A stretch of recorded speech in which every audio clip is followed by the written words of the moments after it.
This is CBN NewsWatch. Thanks for joining us for CBN NewsWatch. I'm Gary Lane. Today is Monday, December 15th, and we begin this half hour in Sydney, Australia, where hundreds of Jews gathered to celebrate the first day of Hanukkah on Sunday afternoon. That's when 3 terrorists, including a father and son, murdered in cold blood at least 16 and wounded more than 40. Chris Mitchell reports on what is now being called the Hanukkah Massacre of 2025.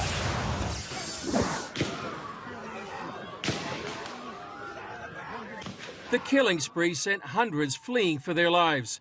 Dozens of videos spread the horrible mass slaughter around the world nearly in real time. So you're watching it kind of happening in real time, and to just feel that helplessness, that there's nothing you can do for them, you can just watch, and it's just horrible to see what is happening. This picture epitomizes the horror of the massacre on Bondi Beach in Sydney. Arsen Ostrovsky, an international lawyer, moved to Australia 2 weeks before. Australia's 9 News captured Ostrovsky moments after the shooting spree.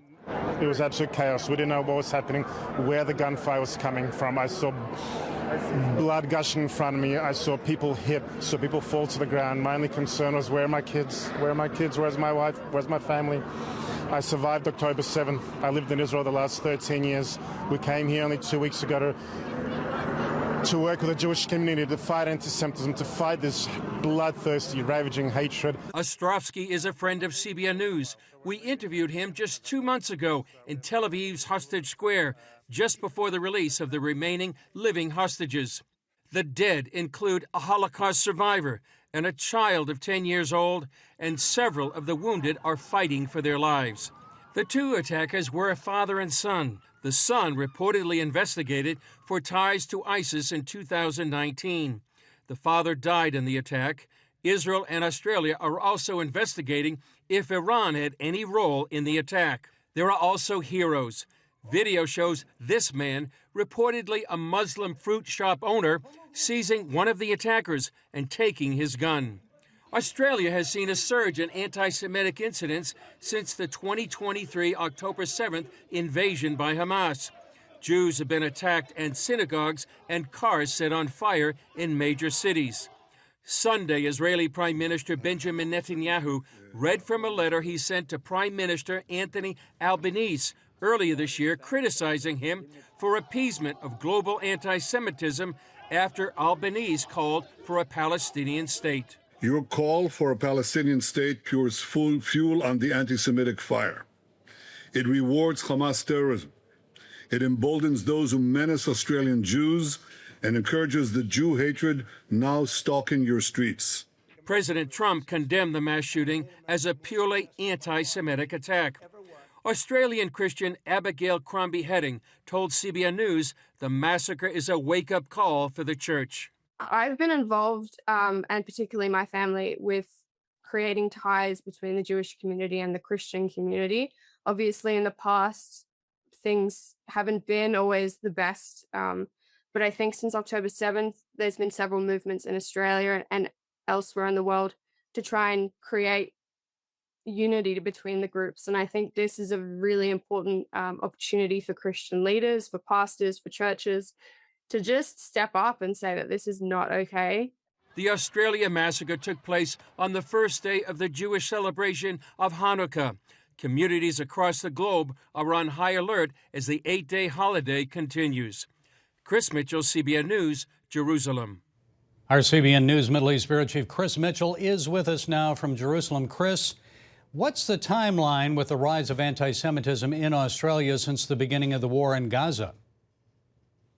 Well, Gary, it's pretty alarming. The Executive Council of Australia Jewry, it says in 2024, there were 2,062 cases just this year, over 1,600 cases of anti-Semitic violence. That includes graffiti, anti-Semitic vandalism. There were fire bombings of synagogues and cars of Jewish citizens.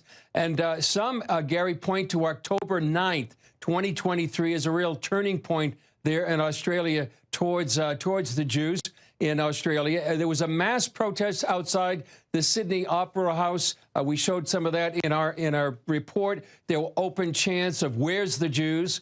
chants of "Gas the Jews," and yet there were no arrests. There were no charges.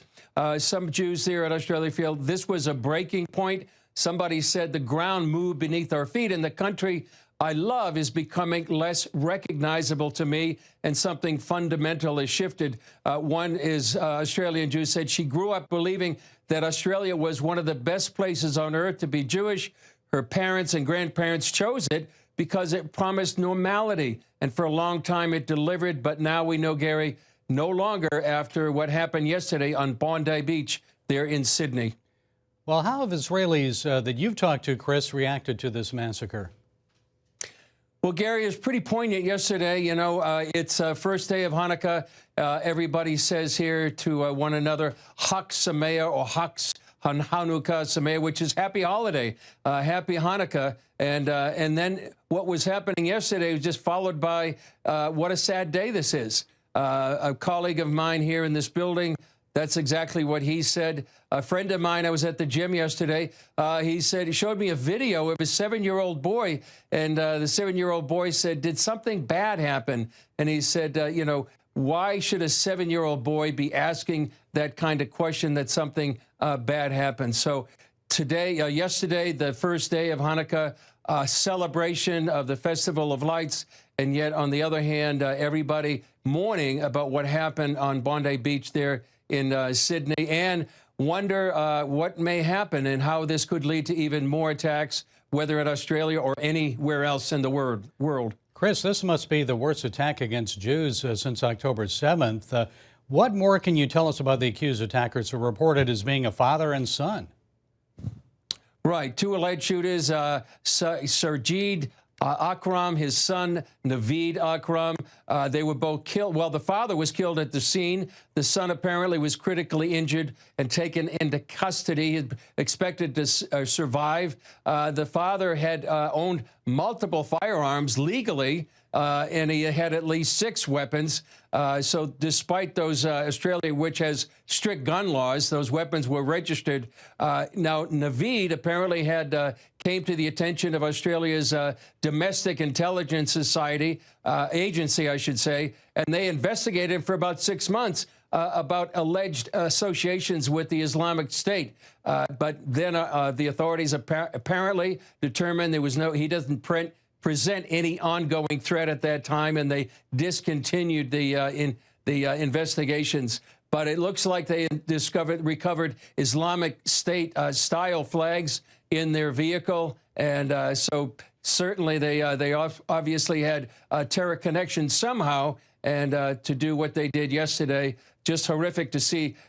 Actually, for 10 minutes or more, some of these videos just showing that massacre there yesterday in Sydney. Chris, quickly explain to us what Hanukkah is all about. Well, that's the celebration when the temple was reclaimed. That was during the Maccabee revolt against the Greeks, and they went in to consecrate and redeem the temple that had been desecrated by the Greeks, and the Jews found only one small jar of ritually pure olive oil, just enough to keep the temple's menorah lit for one day. But what happened is that miraculously, the oil burned for 8 days, long enough to prepare new oil. And that is the miracle at the heart of Hanukkah. And Jews light a menorah candle with one candle each night for 8 days, using the helper candle. And so special blessings and prayers are recited. Very, very much of a holiday here in Israel and around the world for Jews that are celebrating this Festival of Lights, and also something that Jesus celebrated it. And you can see that in John chapter 10. Okay, our CBN News Middle East Bureau Chief Chris Mitchell, thanks for your insights, Chris. We look forward to hearing from you again in the days ahead. Well, back here in Providence, Rhode Island, a person of interest detained Sunday after a Brown University shooting is released after authorities say there's no basis to keep that person in custody. This is what these investigations look like. I've been around long enough to know that sometimes you head in one direction and then you have to regroup and go in another. And that's exactly what has happened over the last 24 hours or so. The shooting happened Saturday afternoon, leaving 2 students dead, 9 others injured. The gunman opened fire in an engineering building on campus while students were taking exams. After the school's lockdown was lifted, several students described feelings of terror and disbelief. You know, at some moments we thought we were going to fight. I mean, we made makeshift weapons down in that basement, and we were prepared to go out and defend ourselves. And I don't know, I've never experienced something like that. We hear stories like this all the time on the news, but it's always seems so far away. It's in Nevada, it's in Virginia. It's always in the periphery. It's never in the immediate. Police say there is no immediate threat to the community at this time. The Syrian security guard who attacked and killed 2 U.S. soldiers and an interpreter in Palmyra joined the internal security forces 2 months ago. The interpreter was also a U.S. citizen. Officials say the attacker is suspected of having ties to the Islamic State group.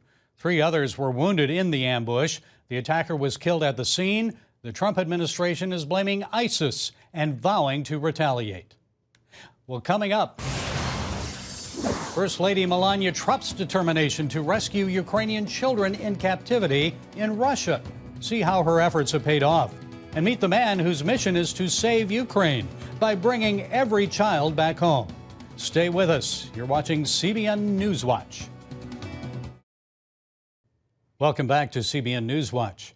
The government of Ukraine estimates Russian forces have abducted more than 20,000 children since the war began. First Lady Melania Trump wrote a peace letter to Russian President Vladimir Putin about the children. As a result, 8 of them were reunited with their families, and efforts are underway to get all of the other children back as well. Senior White House correspondent Kelly Wright has that story.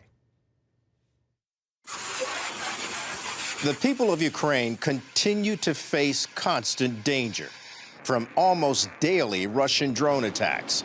Adding to the death and destruction, Russian forces have taken thousands of Ukrainian children into captivity. It's horrible. Ukraine lost 50% of children's population. Mykola Kuleba, founder of Save Ukraine, tells CBN News his organization is committed to rescuing these children, many who have been subjected to human trafficking. They told us that they will not let us go back because Russians now went out of the city, and now there is Ukrainian Nazis there back again.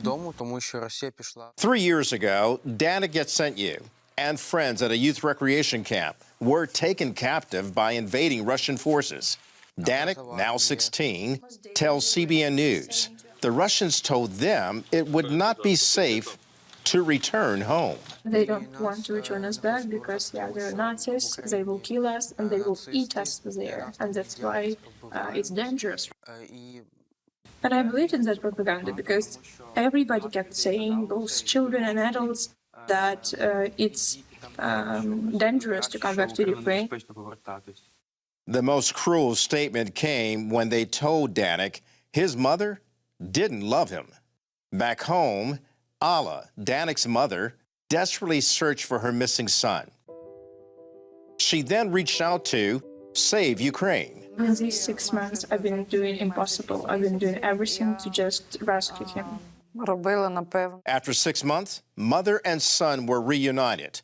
While their ordeal ended, thousands of children remain separated from their families. From our children, Russia wants to make them their slaves and their soldiers. We're here for millions of people to see through our story that Russia is not a friend.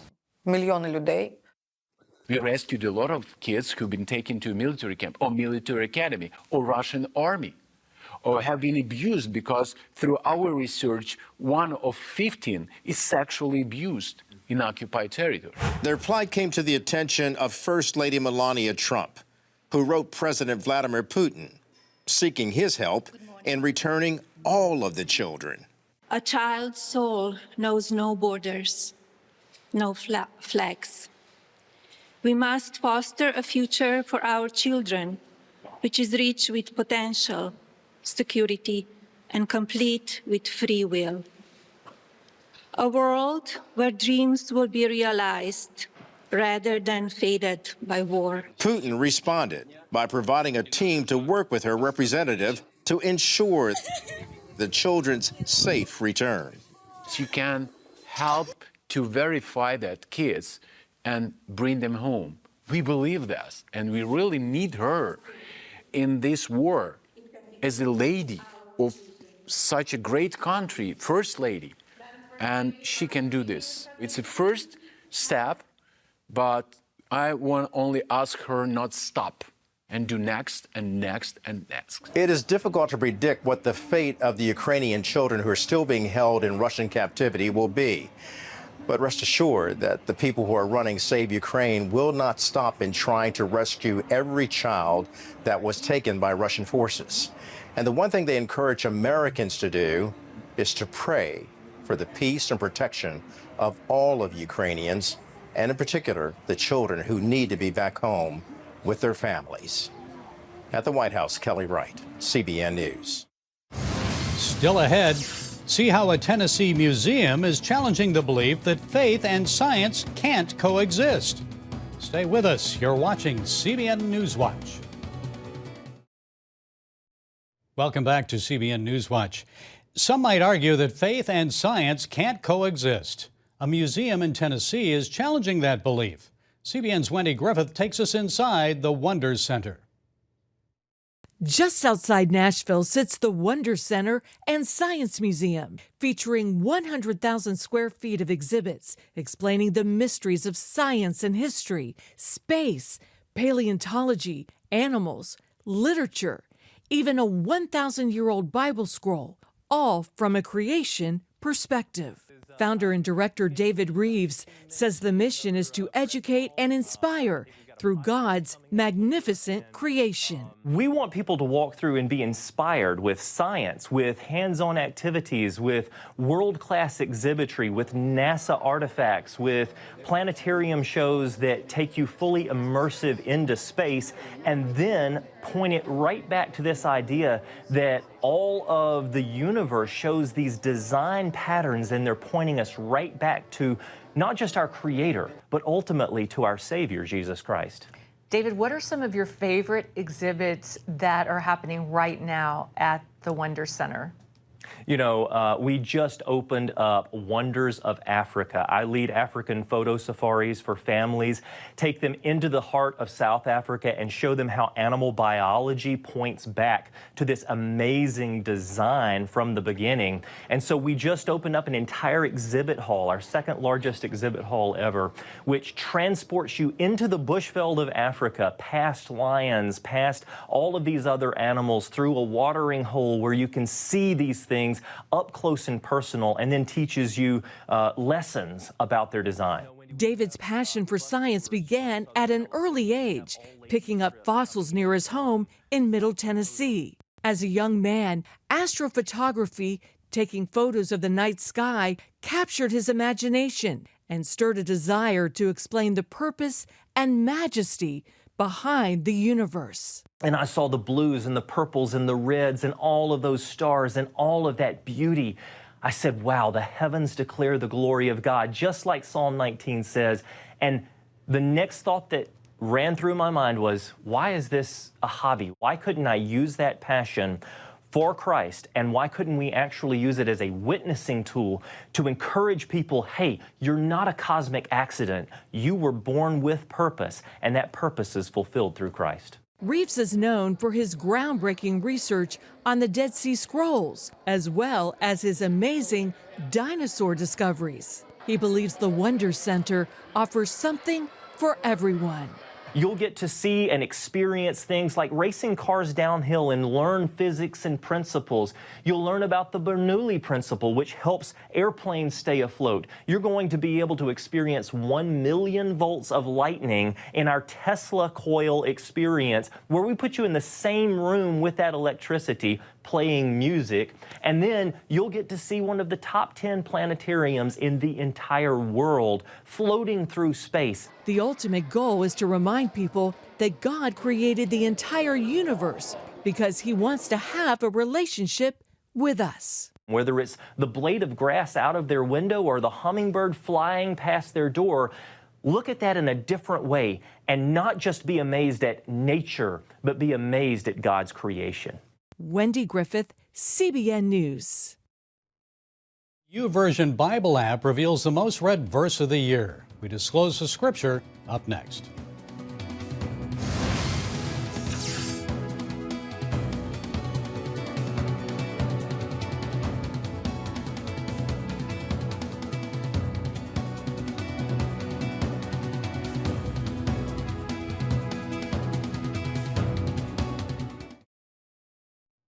Fans of Handel's Messiah, often performed at Christmas, know the book of Isaiah inspires much of that timeless work. It's also a source of inspiration for people today. The YouVersion Bible app's most read verse of the year comes from Isaiah chapter 41, which reads in part, "So do not fear, for I am with you. Do not be dismayed, for I am your God." Other top worldwide verses include Jeremiah and Romans. We've really wanted the Bible app to always feel like it was made for you when you open it. And so that means we want to have the Bible version that's in your heart language. We want it to have content that you connect with and can relate to. We really want to see God's word get to everyone, everywhere, every day. Well, that's it for this edition of CBN NewsWatch. Remember, you can find more of our news programs on the CBN News channel anytime or online with cbnnews.com. Also, tell us what you think about the stories you've seen by emailing newswatch@cbn.com, or you can talk to us on Facebook, Instagram, and X, which is formerly known as Twitter. And we hope you'll have a great day and join us again next time. God bless.